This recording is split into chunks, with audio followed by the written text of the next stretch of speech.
السلام علیکم ورحمۃ اللہ وبرکاتہ۔ وعلیکم السلام ورحمۃ اللہ وبرکاتہ۔ کیا حال ہے سب کا؟ الحمدللہ۔ الحمدللہ۔ نحمده ونصلی علی رسولہ الکریم، اما بعد فاعوذ باللہ من الشیطان الرجیم، بسم اللہ الرحمن الرحیم، رب اشرح لی صدری ویسر لی امری واحلل عقدۃ من لسانی یفقہوا قولی۔ آپ میں سے تلاوت کس کی اچھی، تجوید کس کی اچھی؟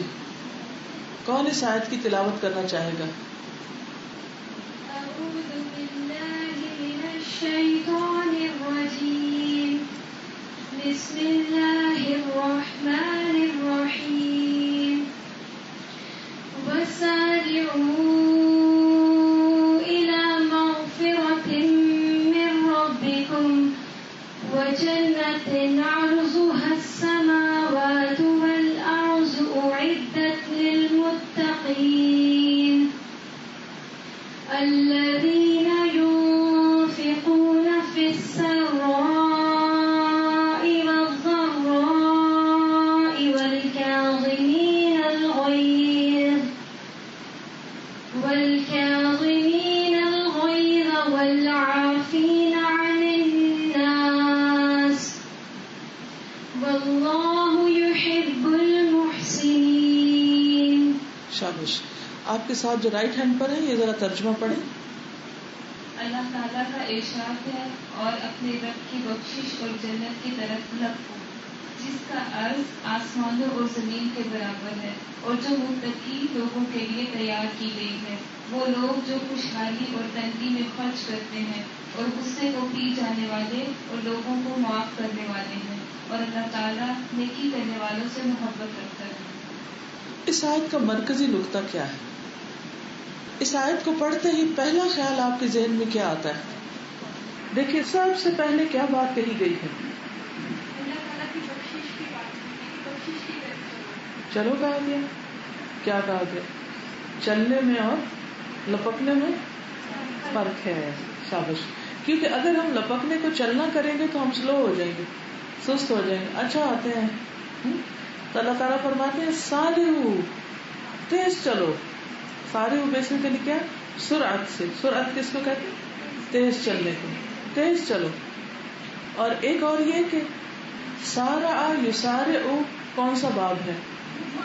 مفاعلہ، باب مفاعلہ ہے۔ آپ میں سے کوئی بتائے گا کہ باب مفاعلہ کی کیا خصوصیت ہوتی ہے؟ اس میں مقابلہ پایا جاتا ہے، ٹھیک ہے؟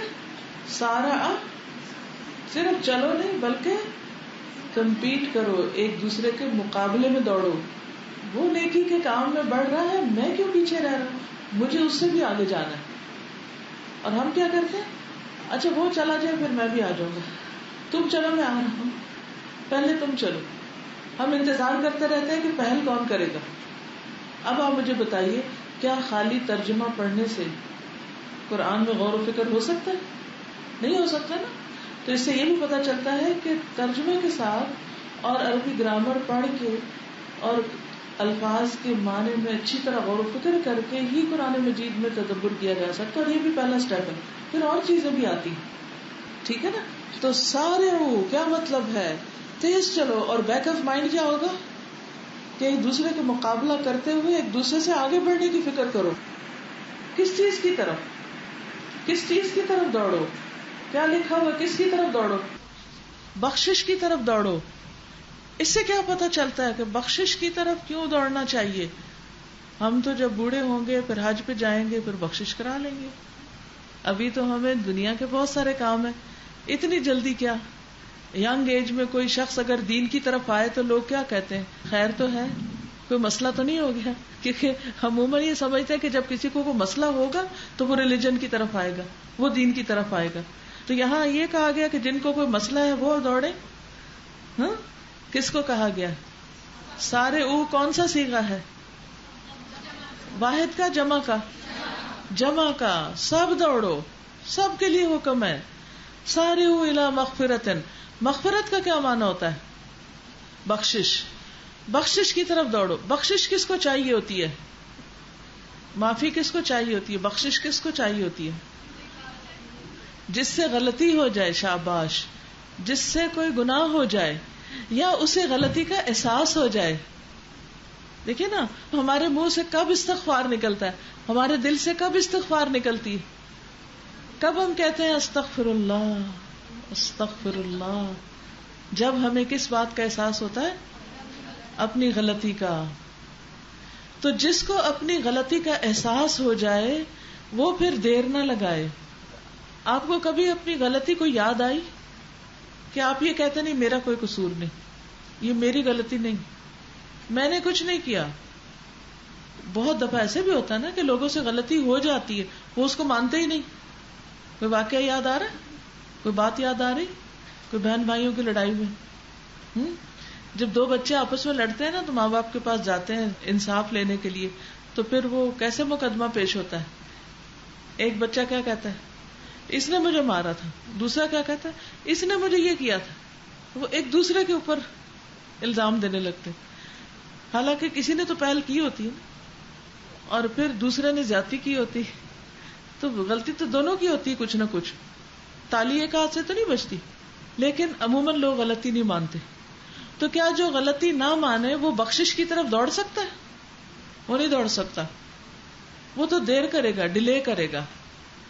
تو اس لیے ہم سب کو اس بات کا بھی احساس رہنا چاہیے کہ ہم گناہگار ہیں.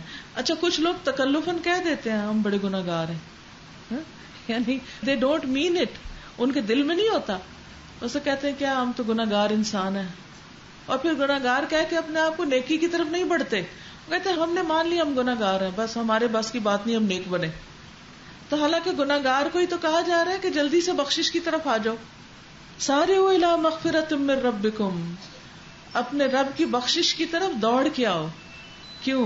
اس لیے کہ رب کون ہے ہمارا، کیسا ہے ہمارا رب؟ غفور الرحیم ہے، بخشنے والا ہے. ہمیں کس کی طرف جاتے ہوئے، کس سے معافی مانگتے ہوئے اور کس سے سوری کرتے ہوئے ڈر لگتا ہے؟ اپنے جیسے بندوں سے جن کے بارے میں ہمیں یہ پتا ہوتا ہے انہوں نے تو اور الٹا سنانی ہے ہمیں، انہوں نے نہیں معاف کرنا. تو بعض اوقات انا آڑے آتی ہے سوری کرنے میں، معافی مانگنے میں، اور بعض اوقات دوسرے کا ایٹیٹیوڈ. تو اللہ سبحانہ و تعالیٰ تو غفور الرحیم ہے، وہ تو بہت زیادہ معاف کرنے والے ہیں. کوئی حدیث یاد ہے آپ کو کہ اللہ تعالیٰ کس طرح معاف کرتے ہیں، کس وقت معاف کرتے ہیں؟ بالکل جان نکلنے سے پہلے تک اس کی توبہ قبول فرماتے ہیں. اور کوئی اور حدیث توبہ معافی کے بارے میں یاد کریں؟ ہاں جی، پیچھے سے. جی، وہ اللہ تعالیٰ کی خوشی کا ذکر ہے کہ جب کوئی توبہ کے لیے آتا ہے تو اللہ تعالیٰ اس طرح خوش ہوتے ہیں. تو ہم نہیں چاہتے کہ اللہ تعالیٰ ہم سے خوش ہو اور بہت زیادہ خوش ہو. تو وہ بہت زیادہ خوش کس بات پر ہوگا؟ جب ہم اپنے گناہوں کی معافی مانگیں گے، ہم گناہوں کی معافی کے لیے جلدی کریں گے، دوڑیں گے، لپکیں گے. اوکے. ایک اور حدیث میں آتا ہے نا کہ اللہ تعالیٰ رات کو پکارتے ہیں کہ اے دن کے گناہگار تو لوٹا، اور دن کو پکارتے ہیں کہ اے رات کے گناہگار تو لوٹا. اور پھر یہ کہ اگر تیری خطائیں آسمان کے کناروں تک پہنچ جائیں، اتنے گناہ کے اوپر تک بھر جائے سب کچھ، تو میں اتنی ہی معافی کے ساتھ تمہاری طرف پلٹوں گا. جتنے تمہارے گناہ ہوں گے اس سے زیادہ میری بخشش ہوگی، میں تمہیں بخش دوں گا. تم مانگو تو صحیح بخشش. اس لیے کبھی بھی اللہ تعالیٰ سے مایوس نہیں ہونا چاہیے، کیونکہ اللہ سبحانہ و تعالیٰ ہمیں خود فرما رہے دوڑ کے دوڑ کے دوڑ کے دوڑ کے پیار سے بلا رہے ہیں، آؤ آؤ آؤ معافی مانگ لو، جو ہو گیا سو ہو گیا. اللہ کو پتا ہے نا کہ ہم کتنے کمزور ہیں، ہم سے غلطیاں بہت ہوتی ہیں. تو پھر دیر نہیں لگانی چاہیے. سارعوا الی مغفرۃ، بخشش کی طرف دوڑو، من ربکم، تمہارے رب کی طرف سے. رب کون ہوتا ہے؟ رب پالنے والا. رب کا اصلی معنی بتائیں مجھے. ذرے سے کمال تک پہنچانے والا، اور تخلیق کرنے والا، اور گڈ آنسر، خالق، مالک، مدبر. اوکے. خالق جس نے مجھے پیدا کیا، مالک جس کی میں ملکیت ہوں، جو میرا مالک ہے، میری ہر چیز کو سنبھالتے، زندہ ہوں تب بھی، مر جاؤں تب بھی، ہر چیز کا مالک. اور جو میرے متعلق چیزیں ان سب کا بھی وہی مالک ہے. جو کچھ میں اون کرتی ہوں اس کی اصل اونر میں نہیں ہوں، کوئی اور ہے. وقتی طور پر مجھے یہ سب کچھ دیا گیا ہے. اور مدبر کا مطلب وہی جو رزق دیتا ہے اور جو ساری ضروریات پوری کرتا ہے. پورا پلان اس نے بنایا ہے. آج ہی میں ایک حدیث پڑھ رہی تھی کہ رزق بندے کو موت سے بھی زیادہ تیزی سے پا لیتا ہے. یعنی جس طرح موت اس بندے تک پہنچتی ہے نا جس تک پہنچنا ہوتا ہے، تو رزق بھی اللہ نے جو پلان کیا نا، جو دینا ہے وہ اس تک پہنچا دے گا. اور کل ہمیں اس کا بہت زبردست ایکسپیرینس ہوا. جب ہم اسلام آباد سے آ رہے تھے تو جب قریب پہنچے تو اندھیرا ہو گیا تھا. تو مجھے یہ فکر تھی کہ کہیں ہم موڑ مس نہ کر دیں، یعنی چھوٹ نہ جائے ہم سے موڑ. تو اس چکر میں ہم پنڈی بٹیاں مڑ گئے، ادھر مڑ گئے نا پہلے. کیونکہ میں بہت 10-15 سال پہلے جب میں ہر مہینے آتی تھی تو ہم پنڈی بٹیاں سے آتے تھے. تو میرے مائنڈ میں اسی طرح وہ پنڈی بٹیاں کا سائن دیکھا، میں نے کہا فیصلہ آباد بس مڑنا ہے. تو ادھر موڑ لیا. جب موڑ کے تو اس کے پاس پہنچے تو پتا چلا کہ نہیں فیصلہ آباد کی تو اب روڈ بن گئی. چلو ٹھیک ہے، واپس مڑے اور اب غور سے دیکھ رہے ہیں فیصلہ آباد کدھر سے مڑنا. جب بالکل قریب پہنچے تو ڈرائیور نے انڈیکیٹر رائٹ سائڈ کا دیا ہوا. میں نے کہا رائٹ سائڈ، لیکن یہاں سے تو کوئی سڑک نہیں، تو ادھر مڑنا. میں نے ڈرائیور سے کہا کہ آپ ادھر مڑ جائیں. اس نے کہا نہیں باجی وہ آگے ہے. میں نے کہا چلو وہ زیادہ جانتا ہے، میری غلطی ہوگی. میں نے کہا ٹھیک ہے، آگے چلا گیا. آگے گیا تو کوئی فیصلہ آباد کا موڑ نہیں، وہ تو کوٹ غلام سرور آ گیا. خیر ہم ادھر مڑ گئے. تو ادھر مڑ گئے تو کہتا باجی پیٹرول ضروری چاہیے، پیٹرول لینا ہے. اچھا، ہم نے کہا نہیں ہم پہلے تو صحیح رستے پہ پڑے وہاں سے پیٹرول لیں گے. اس نے کہا نہیں پیٹرول پہلے لینا چاہیے. میں نے کہا اچھا چلو ٹرائی کر لو. تو ہم گئے پیٹرول پمپ پہ، اس نے پیٹرول لیا. جب وہاں سے نکلے تو میں سارا غور کرنے لگی کہ ہم جلدی میں ایک موڑ مڑے، پھر اصلی موڑ مس کیا، پھر یہاں آپ پہنچے، پھر اس پیٹرول پمپ سے ہم نے پیٹرول لیا. تو یہ رزق اس بندے کا لکھا ہوا تھا. اللہ نے ہم کو بھلوا کے راستہ یہاں پہنچایا تاکہ اس بندے کو پیسے ملے، اور اس کو تو کوئی خبر نہیں ہوگی کہ میرے رب نے میرے ساتھ کیا احسان کیا. کیونکہ ایک ایک کسٹمر ویلیوبل ہوتا ہے نا، اور لانگ ڈرائیو کے کسٹمر تو اور ویلیوبل ہوتے ہیں کہ زیادہ پیٹرول ڈلواتے ہیں. تو میں نے سوچا کہ اللہ تعالیٰ بندے کے وہم و گمان میں بھی نہیں ہوتا، اور کہاں سے کس کو بھلوا کے راستہ آگے لے جا کے اس بندے کی جیب میں پیسے ڈلواتا ہے. یہ لو، اور ہم یہ ساری نعمتیں فار گرانٹیڈ لیتے ہیں.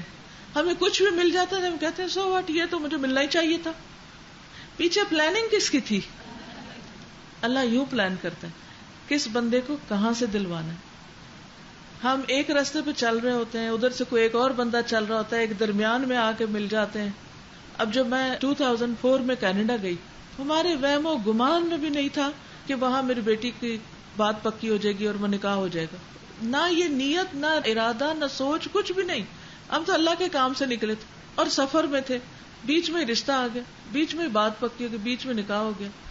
تو میں اتنی حیران تھی کہ یہ راہ چلتے کیا ہوا ہے. مسافر وابن السبیل، راہ چلنے والے ہی ہوتے ہیں نا، ٹھکانا تو کوئی نہیں تھا کہ یہ راہ چلتے کیا ہو گیا. تو اب میں جب اپنی بڑی نواسی کو دیکھتی ہوں نا تو میں کہتی ہوں اس نے دنیا میں آنا تھا، یہ اللہ کی پلاننگ تھی. انسان کچھ سوچتا ہے اور اللہ تعالیٰ کچھ اور سوچتا ہے. تو اس نے ہماری روزی رزق، ہماری شادی بیاہ، ہمارے بچے، بچوں کے بچے سب پلان کیا ہوا ہے. اور پھر ہمیں چھوڑ دیا کہ تم کوشش کرو، ایفرٹ لگاؤ، تم صحیح راستہ ڈھونڈو، اور دینے والا تو میں ہوں. اس لیے ہر حال میں انسان اللہ سبحانہ وتعالیٰ سے اچھی امید رکھے. تو یہاں پر یہ نہیں کہا سارعوا الی مغفرۃ من ربکم کی بجائے اللہ سبحانہ وتعالیٰ کی کوئی اور صفت بھی آ سکتی. کہ رب ہے جو تمہیں کھلاتا ہے پلاتا ہے، جس نے تمہیں یہ زندگی دی ہے، تم جس کے بندے ہو اس کی طرف آ جاؤ، اس کی طرف پلٹو. ابراہیم علیہ السلام نے کیا کہا تھا؟ اسلمت لرب العالمین. اور کیا کہا تھا؟ بالکل قرآن مجید میں سے سورۃ شعراء نکالے نا، بہت ہی خوبصورت انہوں نے اپنے رب سے باتیں کی ہوئی ہیں. تو جب آپ کو کوئی تکلیف آئے نا، جب آپ کو کوئی مشکل آئے یا آپ کو کوئی پریشانی ہو تو کہا کرے ربی ربی، اور ساتھ کہا کرے اللہ جس نے مجھے پیدا کیا. رب کہے کہ اللہ تو نے مجھے بنایا، تو میرا رازق ہے، تو مجھے روزی دیتا ہے. نکال لیا ہے، پڑھے اس کو. الذی خلقنی فہو یہدین، وہ جس نے مجھے پیدا کیا اور وہ مجھے ہدایت بھی دیتا ہے، وہ میرا رب ہے، یہ رب ہے. اور والذی هو یطعمنی ویسقین، سبحان اللہ، وہ جو مجھے کھلاتا ہے اور مجھے پانی پلاتا ہے. وَإِذَا مَرِضْتُ فَهُوَ یشفین، اور جب میں بیمار ہوتا ہوں تو وہی مجھے شفا دیتا ہے.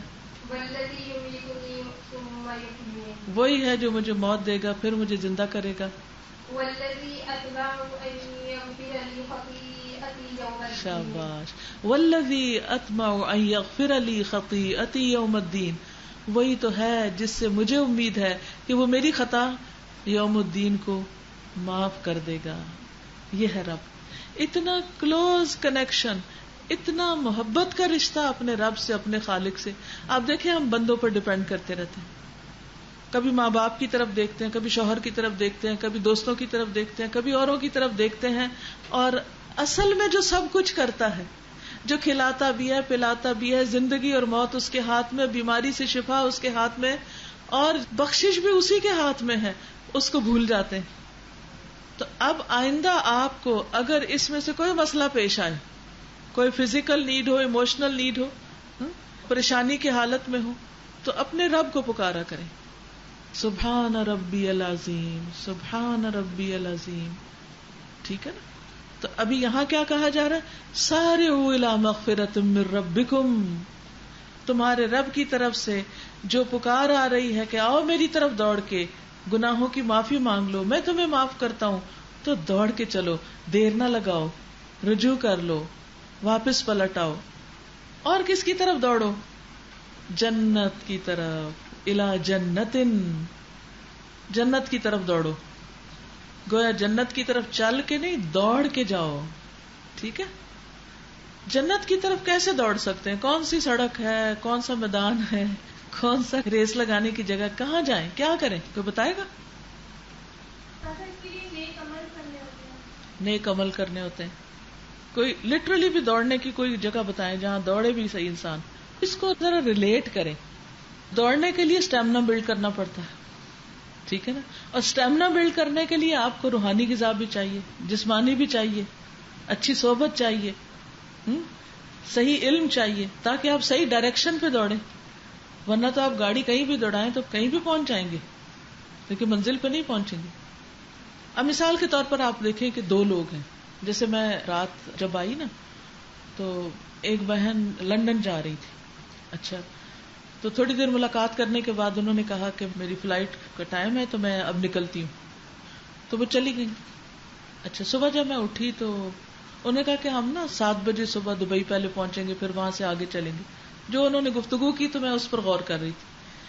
میں نے کہا کہ میں جس وقت سے آئی ہوں اس کمرے میں، میں ادھر ہی بیٹھی ہوں. وہ بھی یہاں بیٹھی تھی اسی بیڈ پر یہاں، لیکن وہ اس جگہ بیٹھی نہیں رہی. وہ یہاں سے نکلی، لاہور گئی، وہاں سے ایمریٹس لی، اور اس وقت یعنی صبح 7 بجے مجھے خیال آ رہا، اور اس وقت وہ دبئی بیٹھی اور میں اسی کمرے میں بیٹھی ہوں. فرق کس چیز کا؟ کس چیز کا فرق ہے؟ تو میں اس سے ریلیٹ کر رہی تھی کہ جب ایک انسان ارادہ کر لیتا ہے کہ میں نے لندن پہنچنا ہے مثلا، تو وہ اس کمرے میں نہیں بیٹھا رہتا، پھر وہ یہاں نہیں آرام کرتا، پھر وہ کیا کرتا؟ وہ رات کو بھی جاگتا ہے، وہ پیسہ بھی لگاتا ہے، وہ گاڑی میں بیٹھتا ہے، پھر وہ جہاز میں بیٹھتا ہے. اور جہاز میں بیٹھنے کے کتنے سٹیپس ہوتے ہیں، امیگریشن سے گزرو، وہ سامان چیک ان کراؤ، فلاں فلاں، پھر جہاز کی سیڑھیوں پہ چڑھو یا اندر جاؤ، پھر وہ جہاز چلتا ہے، وہ چلتا ہے، اڑتا ہے، پھر دوسری جگہ پہ جا رکتا ہے، تب بندہ وہاں جا کے پہنچتا ہے. تو میں نے کہا کہ وہ یہاں تھی، اب وہ کدھر ہے، میں کدھر ہوں، فرق کس چیز کا آیا؟ کوئی فرق آیا تو وہ وہاں ہے اور میں یہاں نا. کیا فرق لگتا ہے؟ دوڑ لگائی نا، بھاگی اور پلاننگ کے ساتھ. انہوں نے یہ بھی نہیں کہا کہ اچھا میں ذرا گلی میں نکل کے دوڑتی ہوں تاکہ میں لندن پہنچ جاؤں. پوری پلاننگ کے ساتھ، اور اس میں وقت، انرجی، مال، ہر چیز لگی، تب وہ وہاں تک پہنچی. اور اس سے بھی پیچھے بہت ساری ایفرٹس تھی. مثلا اگر ویزا لیا یا پھر وہ ساری ٹکٹ بک کرائی وغیرہ وغیرہ، وہ تو پچھلی کوشش تھی، اور پھر اس سے آگے کی کوشش، تب جا کے انسان منزل تک پہنچتا ہے. اب جنت کی فلائٹ لینی ہے ہم نے. ایسے ہی ہے پیزٹ اٹھ کے چل پڑیں گے، کوئی بھی راہ دوڑتا نظر آئے کہ تم جنت جا رہے، چلو میں بھی تمہارے پیچھے چل رہا ہوں. اندھا دھن چل پڑیں گے، بلائنڈ فالوئنگ کریں گے. کیا کریں گے؟ اور اگر کوئی ایک بھی پوائنٹ مس کر دیا نا تو وہاں نہیں پہنچ سکیں گے, کہیں اور نہ پہنچ جائیں. فلائٹ مس کر دیں تو کیا ہوتا ہے, ادھر ہی رہتے ہیں. 1-2 ہفتے پہلے میں جب جا رہی تھی دبئی تو ہوا یہ کہ جیسے ہم نکلتے ہیں اسی طریقے سے گھر سے نکلے, لیکن جب اسلام آباد ایئرپورٹ کے ایک آخری موڑ, لاسٹ موڑ پہ پہنچے جہاں سے پھر گیٹ کے اندر انٹر ہوتے ہیں, وہاں اتنا زیادہ رش تھا, اتنا رش تھا, پورا ایئرپورٹ اندر گاڑیوں سے بھرا ہوا تھا, کوئی گاڑی ہل ہی نہیں رہی تھی. تو کافی ٹائم ہمارا ادھر ہی لگ گیا. پھر بھی ہم اندر نہیں انٹر ہو سکے, ہم مین روڈ پہ اترے, وہاں سے سامان کھینچ کر گھسیٹ کے پیدل جب تک ہم کاؤنٹر پہ پہنچے کاؤنٹر بند. تو کہنے لگے کہ اب تو فلائٹ کلوز ہے. تو ہم نے کہا کچھ کریں کیونکہ ہم نے تو بہت ضروری جانا ہے, وہاں پروگرام ہے.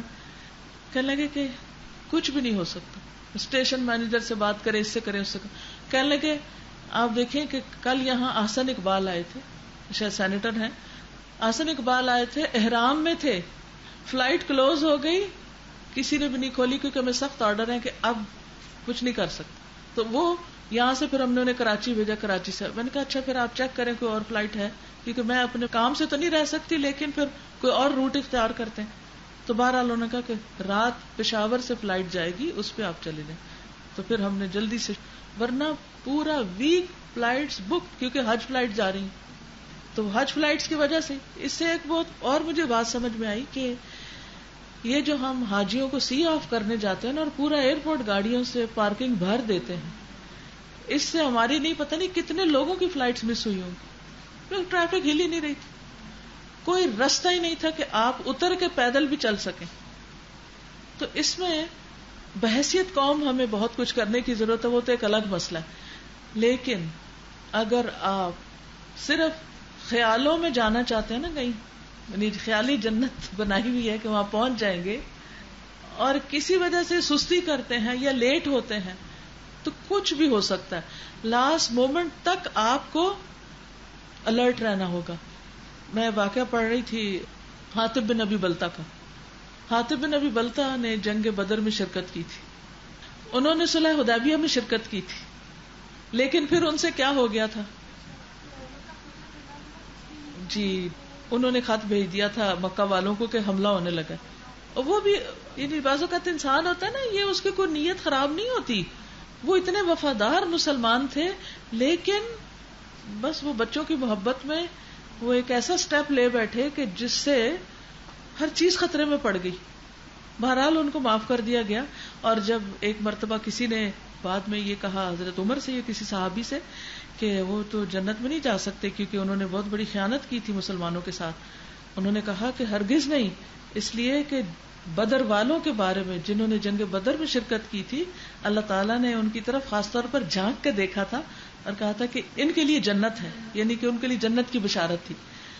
تو چاہے جنت کی بشارت مل جائے پھر بھی خطرہ رہتا ہے. اسی لیے تو حضرت عمر کہتے تھے کہ اگر جنت میں ایک پاؤں چلا بھی جائے پھر بھی ڈروں گا کہ کہیں پھر نہ واپس بلا لیا جاؤں, جب تک پورا اندر نہ آ جاؤں.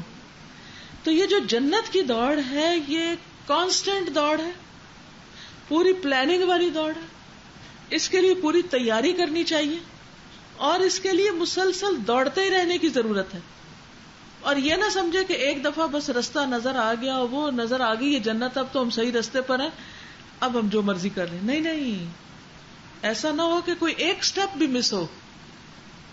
پھر جنت کی ڈسکرپشن بتائی گئی ہے, ارضها السماوات والارض, جس کی چوڑائی یا جس کی وسعت آسمانوں اور زمین کے برابر ہے. اچھا جب آپ سفر کریں نا تو میں اس عرض کو ذرا امیجن کرتی ہوں, میں کہتی ہوں اچھا مثلا یہ جنت ہے, اور گاڑی چل رہی ہے چل رہی ہے چل رہی ہے چل رہی ہے, ختم نہیں ہو رہی ختم نہیں ہو رہی, سفر جیسے لمبا ہو جاتا ہے نا کبھی. آپ کہتے اچھا اچھا, تو پھر میں سوچتی ہوں یہ تو اسلام آباد سے فیصلہ آباد ہے اور اتنے گھنٹے گاڑی چلی ہے تو ہم یہاں پہنچے ہیں. تو جنت تو ساری زمین, اور صرف زمین نہیں آسمان بھی شامل کر لو, ارضها السماوات والارض, اتنی بڑی جنت. اور پھر میں جب راستے میں آتے ہوئے چھوٹے چھوٹے گھر دیکھتی ہوں نا تو میں سوچتی ہوں کہ بازو کا 2.5 مرلے کا گھر, 3 مرلے کا گھر, 5 مرلے کا گھر, 10 مرلے کا گھر, کوئی بڑا گھر کوئی چھوٹا گھر نظر آتا ہے. تو میں جب نظر ڈالتی ہوں تو میں سوچتی ہوں کہ ان لوگوں نے یہ 2.5 مرلے کا گھر بنانے میں کیا کیا مشکل اٹھائی ہوگی. ہوتی ہے نا مشکل, گھر بنانا آسان ہوتا ہے؟ کتنا مشکل کام ہے. اور اگر آپ سارے پیسے بھی جمع کر لیں تو ایک دن میں نہیں کھڑا ہوتا, اس کے پورے سٹیپس آپ کو کرنے پڑتے تب جا کے گھر بنتا ہے. اور تو اور رینوویٹ کرانے جائیں تو اس میں بھی کتنا مسئلہ بنتا ہے. اوکے, اب آپ دیکھیے کہ وہ جنت جو اتنی بڑی ہے کہ پوری زمین سمجھے آپ کے نام ہو گئی اور آسمان بھی آپ کے نام ہو گیا, آپ کے لیے لکھ دی گئی, اتنی بڑی پراپرٹی آپ کو مل گئی. آپ کا کیا خیال ہے کہ وہ مفت میں دے دی جائے گی, بیٹھے بٹھائے مل جائے گی؟ تلک الجنت التی اورثتموها بما کنتم تعملون. یہ جنت جس کے تم وارث بنائے گئے ہو, وراثت میں ملی ہے, یہ اس وجہ سے کہ تم عمل کرتے تھے, کچھ کرتے تھے. تو کبھی آپ سفر کرتے ہوئے, یہاں سے بھی گھر جاتے ہوئے, تو ساری زمین کو سوچیں کہ اگر مجھے یہ ساری خریدنی پڑے تو کتنے پیسے چاہیے. یہاں سے لے کے گھر تک کا فاصلہ جو ہے, اگر صرف اتنی زمین آپ کو خریدنی پڑے کتنے پیسے چاہیے, اور ان پیسوں کو کمانے کے لیے کتنی محنت چاہیے. صرف آپ نہیں, آپ کی نسلوں کو بھی کام کرنا پڑے گا, تب بھی شاید جا کر وہ نہ خرید پائیں. اگر ہم اپنے باپ دادا پردادا سب کی زندگی میں جتنے انہوں نے پیسے کمائے تھے وہ سارے بھی ہمیں مل جائیں اور ہم اس سے جا کے چند میل زمین خریدنا چاہیں, کیا خیال ہے مل جائے گی؟ نہیں. تو اللہ تعالیٰ کی آفر کتنی بڑی ہے کہ اتنی بڑی جنت ہے تمہارے لیے, دوڑ کے آ جاؤ. لیکن وہ تیار کس کے لیے کی گئی؟ اس کو ہم کہہ سکتے ہیں جنت کس کے لیے؟ متقین کے لیے, تقوی والوں کے لیے. دنیا میں جب کسی بڑی لینڈ کی یا اچھی لینڈ کی یا اچھی لوکیشن میں لینڈ کی آفر آتی ہے تو عام طور پر لوگوں کا کیا طرز عمل ہوتا ہے؟ اب آپ نے بولنا, میں نے نہیں بولنا, آپ میں سے جو اس چیز کا ماہر ہے وہ بولے. وہ دیکھتے ہیں کہ اگر ایک اچھی آفر آ رہی ہے تو ان کے پاس پہلے سے بھی بڑی محنت مشقت سے انہوں نے بنائی ہوئی پراپرٹی ہے, پہلے تو اپنے بینکوں میں کیش دیکھیں گے. اگر وہ اس قیمت کے مطابق ان کا کیش پورا نہیں ہو رہا تو پھر وہ اپنی ایسی پراپرٹی کو اس میں سیل کر دیں گے جس سے وہ بہتر دیکھ رہے ہیں, جو گرو کی نظر وہ دیکھ رہی ہے کہ وہ پروفیٹیبل زیادہ ہے اور اس وقت سستے ملے گا. تو وہ اس طرح کر کے اپنی پہلے سے کی ہوئی پراپرٹی اپنے رشتے داروں سے, اپنے دوستوں سے, جس سے بھی ہو سکے گا وہ ہیلپ لیں گے, پراپرٹی چینج کریں گے, بینک کریں گے. وہ اس کو اس لیے خریدنی تھی کہ ان کو فائدہ مند ہے اور پروفٹ جو مل رہی ہے, سستی مل رہی ہے, بہت زیادہ مل رہی ہے. بالکل. اب اس سے ہم نے کیا سیکھا کہ بڑی پراپرٹی لینے کے لیے چھوٹی پراپرٹیز سیل کرنی پڑتی ہے, بینکوں میں رکھے ہوئے پیسے نکالنے پڑتے ہیں, ریزروز بیچنے پڑتے ہیں. سیکنڈ میں بڑا انٹریکشن لینڈ لارڈ کے ساتھ جان سے مجھے زمین میں بیچ کوئی بنا رہی ہے, تھوڑی سی جگہ میں مجھے کام کر رہی ہے, اس کو بچائیں گے. تو حج کی عمرہ کیا, وہ لینڈ ہی لینا ہم نے ایک چیز سمجھا, وہ کبھی اپنی لینڈ کی رجسٹریشن پراپرٹی بچوں سے بھی بڑھ کے ہم یہ چیز کہتے ہیں تو ہماری ماں ہے, عام طور پہ ماں سے تعبیر کرتے ہیں زمین کو. اب آپ دیکھیے کہ اب دنیا کی کچھ پراپرٹیز ہیں, پراپرٹی سے مراد اب صرف لینڈ نہیں, آپ کو اللہ نے جو صلاحیتیں دی ہیں, ذہانت دی ہے, قوت دی ہے, جسمانی انرجی دی, یہ ساری آپ سمجھے پراپرٹی ہیں آپ کی. اس وقت آپ کے حصے میں نا, آپ کی ملکیت ہے کہ نہیں؟ آپ کا وقت کس کی ملکیت ہے؟ آپ کی اپنی ملکیت ہے, وہ بھی ایک پراپرٹی. آپ کی ذہانت ایک کیش ہے آپ کے پاس, آپ کے پاس بولنے کی قوت ہے, آپ کے پاس لکھنے کی, آپ کے پاس کوئی بھی ہنر ہے, یہ ساری آپ کی پراپرٹیز ہیں. اب آپ نے پلان کیا ہے کہ جنت میں جگہ لینی ہے. میں پڑھ رہی تھی کہ چاند میں گھر بنانے کے لیے پتہ نہیں کتنے ارب ڈالر چاہیے نا, اور لوگوں نے لٹرلی جگہ بک کرانے کے لیے وہ پیسے جمع کرائے بھی ہیں, جس میں سے ایک بڑی تعداد انڈینز کی بھی ہے, جو ریچسٹ پیپل ہیں. اس وقت میرے پاس اسٹیٹسٹکس نہیں, انہوں نے اسٹیٹسٹکس دیے ہوئے تھے کہ سب سے زیادہ امریکنز ہیں, اس کے بعد اور لوگ ہیں, اس میں سے پھر ہر ملک کے کتنے لوگ ہیں جنہوں نے یہ انویسٹمنٹ کیا کہ ہم نے وہاں گھر بنانا ہے. وہ کبھی بنے گا یا نہیں بنے گا وہ کل کی بات ہے, لیکن خواہش اور تمنا آپ دیکھیں کہ اتنی محنت سے کی ہوئی کمائی صرف اس خواہش میں کہ بہتر جگہ گھر ملے, ایک نئی جگہ جا کے رہیں, ایک اور پلانٹ پہ جا کے رہیں, اس کے لیے کیسی دوڑ ہے. تو میں سوچنے لگی کہ کیا واقعی یہ عقل مندی والی ریس ہے, یہ عقل مندی والی بات ہے کہ ایک چیز جو ہاتھ میں ہی نہیں, جس لینڈ کو آپ نے جا کے دیکھا ہی نہیں, لیکن پھر بھی وہ انسانوں پر اعتماد کر کے انسانوں پہ اعتماد کیا ہوا نا، تو وہ اپنے نام لکھا رہے ہیں اس میں، اپنی ریزرویشن کرا رہے ہیں. کیا ہم نبی صلی اللہ علیہ وسلم پر اعتماد نہیں کر سکتے؟ کیا ہم اللہ کی بات پر یقین نہیں؟ کیا ہم اس پر بھروسہ نہیں کرتے کہ ہم اپنی پراپرٹیز، چاہے وہ مال ہے، دولت ہے، اولاد ہے، بچے ہیں، گھر ہے، صلاحیتیں ہیں، ان میں سے کچھ پراپرٹیز لگا کے اللہ اور اس کے رسول صلی اللہ علیہ وسلم کی بات پر یقین کر کے وہاں کچھ بکنگ کرا لیں؟ اور اللہ تعالیٰ تو آپ کو اوپن آفر دے رہے ہیں، سارے وہ دوڑ کے آ جاؤ، فرسٹ کم فرسٹ سرو، سب سے پہلے آؤ، جلدی سے آؤ، ایک دوسرے کے مقابلے میں آگے آؤ. الی مغفرۃ من ربکم وجنۃ عرضها السماوات والارض اعدت للمتقین. یہ متقین کے لیے تیار کر دی گئی، تیار ہو چکی ہے، بس صرف آنے کی دیر ہے. جیسے بعض اوقات وہ ریڈی میڈ گھر ہوتے ہیں نا، کچھ لوگ پہلے کالونیاں بناتے تھے، اب کیا کرتے ہیں، کالونی کے ساتھ گھر بھی بنا لیتے ہیں اور پھر بنا کے گھر بیچتے ہیں. تو لوگ اس ہیسل سے بچنے کے لیے کہ ہم خود کہاں بنائیں گے، چلو بنا بنایا گھر خرید لیتے ہیں، برانڈ نیو گھر. تو اس میں بھی بڑی اٹریکشن ہوتی. تو اعدت، اللہ سبحانہ وتعالی نے کہا کہ جب تم آؤ گے پھر ویٹ کرو گے کہ تمہاری باری 5 سال بعد آئے گی، نہیں، وہ تیار کی ہوئی ہے، تیار ہے، سب کچھ ریڈی ہے، صرف تمہارے آنے کی دیر ہے. اس آنے کے لیے موت کے مرحلے سے گزرنا پڑے گا. موت کا خیال ہر ایک کے لیے بڑا ہی تکلیف دہ خیال ہوتا ہے نا. ہم جب موت کے بارے میں سوچتے ہیں کہ ہمیں مرنا ہے اور اس مرحلے سے گزرنا ہے، تو کیا سوچ آتی؟ ڈر لگتا ہے. مرنے سے کس کس کو ڈر لگتا ہے، کس کو نہیں لگتا؟ کیوں نہیں لگتا، ذرا بتائیے مجھے وجہ، کیوں نہیں لگتا مرنے سے ڈر؟ مرنا تو ہے، اس لیے ڈرنے کی کیا ضرورت ہے؟ شاید یہ پتا نہیں کہ موت کتنی سخت ہے. جس کو یہ سمجھ آ جائے نا کہ موت کتنی مشکل چیز ہے، وہ ضرور ڈرے گا، وہ ڈرے بغیر نہیں رہ سکتا. اور ایک اور وجہ یہ بھی ہوتی ہے مرنا کیوں مشکل لگتا ہے، دنیا سے محبت زیادہ ہوتی. بھائی ہمارے بچوں کا کیا بنے گا، ہمارے گھر کا کیا بنے گا، میری جیولری کا کیا ہوگا، میرے کپڑوں کا کیا ہوگا. یہ چیزیں ہمیں غمگین کرتی ہیں. بہت سے لوگ اس لیے دکھی ہوتے ہیں، غمگین ہوتے ہیں کہ وہ مر جائیں گے تو پھر ان کے پیچھے ان کی ساری پراپرٹی اور ان کا جو مال متا ہے اس کا کیا حال ہوگا، وہ دوسروں کے پاس چلی جائے گی. تو وہ دنیا کی جو چیزوں کی محبت ہے وہ بھی انسان کے لیے موت کو مشکل بنا دیتی ہے. لیکن جس شخص کے اندر جنت کی طلب آ جائے اور جو جنت کے لیے ساری زندگی کام کرتا رہے، اس گھر کو تیار کرتا رہے اور اس گھر کی تیاری اس گھر سے زیادہ کر لے، پھر اس کو ڈر تو لگتا ہے، اس کو تکلیف کا خیال تو آتا ہے، لیکن وہ کہتا ہے یا رب تیری ملاقات کے لیے میں یہ تکلیف خوشی سے برداشت کر لوں گا، اگرچہ آسان نہیں، لیکن میرے لیے خوشی کی بات کیا کہ تجھ سے ملاقات ہوگی، اس کے بغیر تیرے سے ملاقات ہو نہیں سکتی. تو جب بھی موت کا خیال ہے نا تو یہ سوچا کرے یا اللہ تجھ سے ملنے کے لیے.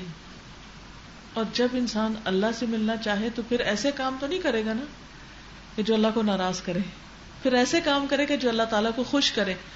اللہ تعالیٰ کو خوش کرنے والا کام کون سا ہے؟ زور سے بتائیں مجھے، سارے اکٹھے بتائیں. قرآن پڑھنا اور نماز پڑھنا اور لوگوں کو خوش کرنا اور اچھا اس آیت میں کیا لکھا ہوا ہے؟ مغفرت، بخشش مانگنا.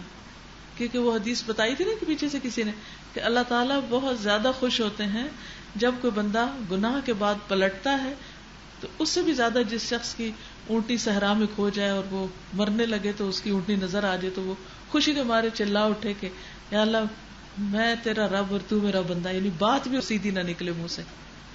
تو یہ توبہ استغفار کرنا بھی اللہ تعالیٰ کو بہت پسند ہے، بہت خوش ہوتا ہے اللہ.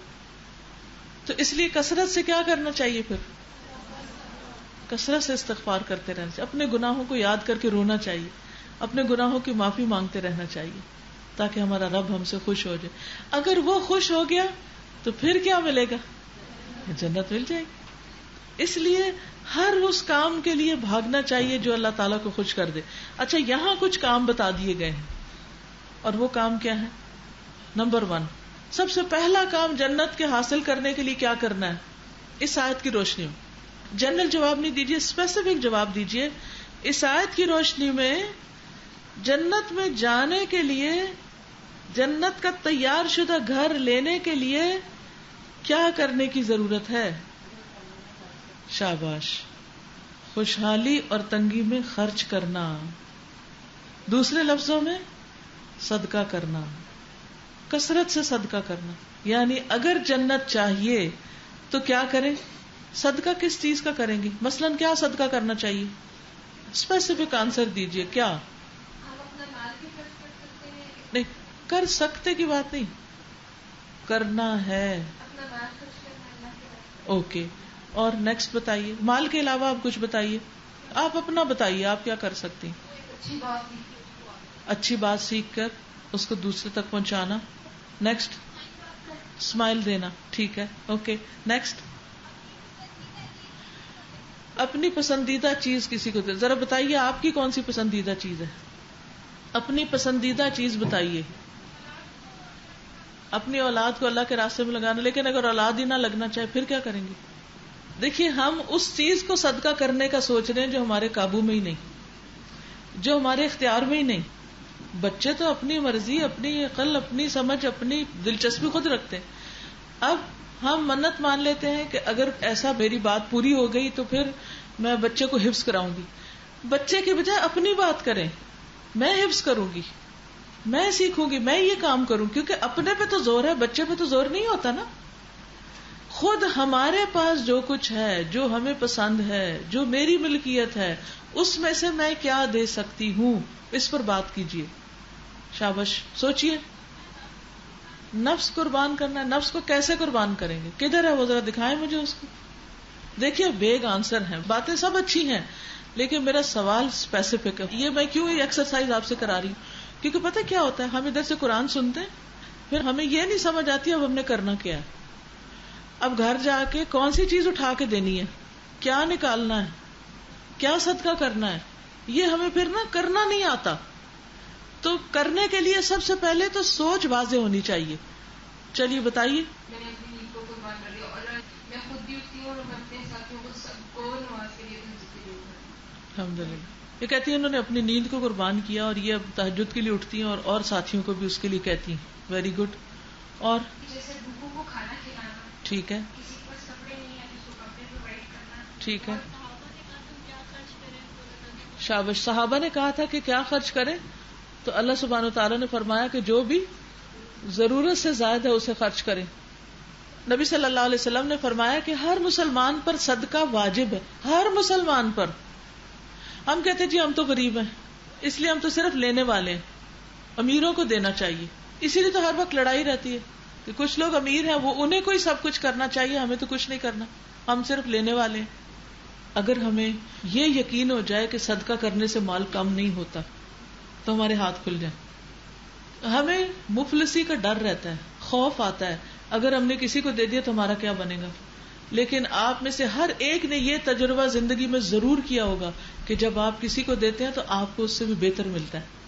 جب آپ کسی کو کچھ اچھی چیز دینے لگے اور دل نہ کرے تو کہے کل جنت میں یہ واپس ملنی ہے تو یہ پہنوں گی وہاں. جیسے کوئی خراب کپڑا بالکل ہی پھٹا پرانا آپ کسی کو دے رہے ہیں تو سوچا کریں یہ جنت میں نے جا کے خود پہننا ہے. کیونکہ وہ کس کے لیے ہوتا ہے؟ جو آپ دے رہے ہیں آج وہ کس کو آگے سے بنڈل ملے گا واپس؟ جو آپ نہیں دے رہے اس نے دنیا میں رہنا ہے، یاد رکھیے. اور جو آپ دے رہے ہیں وہ آپ کو کل آگے ملنا ہے. تو کیا آگے بھیج رہے ہیں اور کیا پیچھے چھوڑ رہے ہیں؟ یہ بات سمجھ آئی؟ کون دہرائے گا اس بات کو؟ اگر سمجھ آئے گی تو ذرا مجھے بتائیے کیا سمجھ آئی. شاباش. وہ دوسروں نے لے لینی. ذرا بولیں اس جملے کو. جو ہم آگے بھیجیں گے وہ آگے ہمیں مل جائے گا، اور جو دنیا میں چھوڑیں گے وہ دوسرے لوگ لے جائیں گے.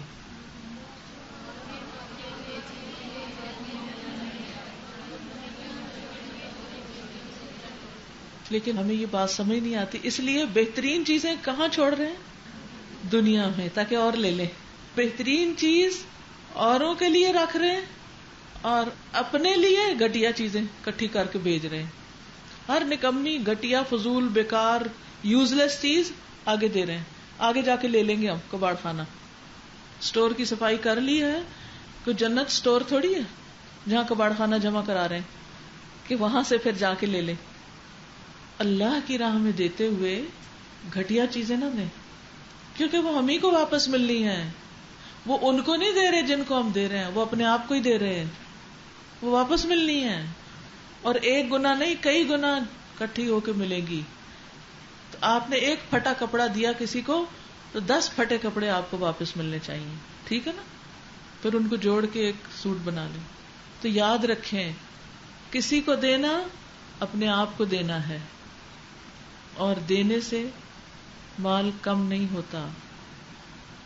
نبی صلی اللہ علیہ وسلم نے فرمایا, جو شخص صلہ رحمی کے لیے, رشتوں کو جوڑنے کے لیے, کیونکہ رشتہ دار بہت ناراض ہوتے ہیں نا, وہ خوش کم ہوتے ہیں, ناراض زیادہ ہوتے ہیں, ایسے ہی ہے یا آپ کا کوئی معاملہ فرق ہے کہ وہ خوش زیادہ ہوتے ہیں اور آپ سے ناراض کبھی نہیں ہوتے؟ اکثر جگہوں پر یہی ہوتا ہے, کیونکہ شیطان قریب کے رشتوں کو زیادہ ہی بڑکائے رکھتا ہے. تو نبی صلی اللہ علیہ وسلم نے فرمایا, جو صلہ رحمی کے لیے, یعنی رشتوں کو جوڑ کے رکھنے کے لیے, ان کو ساتھ ملا کے رکھنے کے لیے جتنا عطیہ دیتا ہے, یعنی تحفہ دیتا ہے, یہ جو بھی بخشش ان کو دیتا ہے, یہ ٹپ دیتا ہے, اللہ تعالیٰ اتنا ہی اس کے مال میں اضافہ کر دیتے ہیں. جو چاہتا ہے اس کا رزق زیادہ ہو جائے, اس کے رزق میں اضافہ ہو جائے, تو اس کو کیا کرنا چاہیے؟ رشتہ داروں کو دینا چاہیے, صلہ رحمی کرنی چاہیے, کیونکہ یہ جگہ مشکل ہے نا خرچ کرنے کی.